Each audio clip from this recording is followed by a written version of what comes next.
so handling extracurricular activities in a divorce, it should be easy, but unfortunately, like a lot of things in divorce, it gets complicated. From my perspective as an attorney, I think there's two things I think about. One is the cost, and how does that relate to child support? It's sort of a subset issue of child support, which is a bigger issue. We could discuss that another time in length.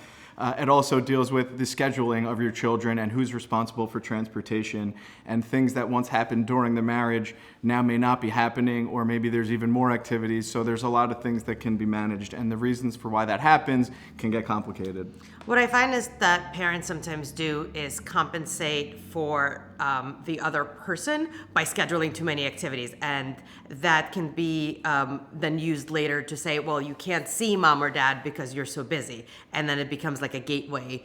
And what you want to remember is that the parent relationship is still the primary and the most important. So it's not he can't see mom or dad today because he has soccer. You are going to see mom and dad, and if soccer happens or doesn't happen, so be it. What parents also have sometimes trouble is negotiating what activities get kept and what activities don't get kept. Sometimes based on what the parent's preference was, and sometimes based on what they think will upset the other parent. So it is important, like any other parenting decision, to approach it as such. What is in the best interest of the child? Does the child want to play soccer? If they do, great. If they don't, maybe that does get cut. And parents need to think about the getting there and the stress. Right? Parents also have to manage their lives now with one less person doing the everyday things. So even if everybody's doing their thing on their own time, so if you have the child on Monday, you take them to their Monday activity, and if you have the child on Friday, you take them to their Friday activity. But what happens is, what if you have two kids, and now two kids have to get somewhere on Monday and Friday?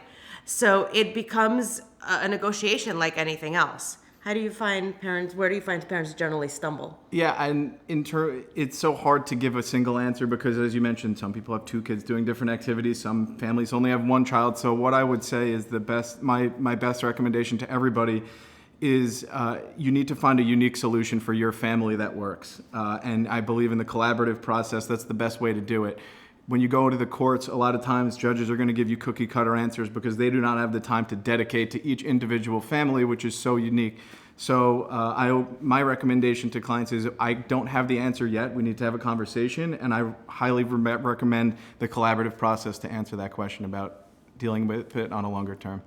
And if you need more information or you would like to speak to somebody about it, please click on the link below.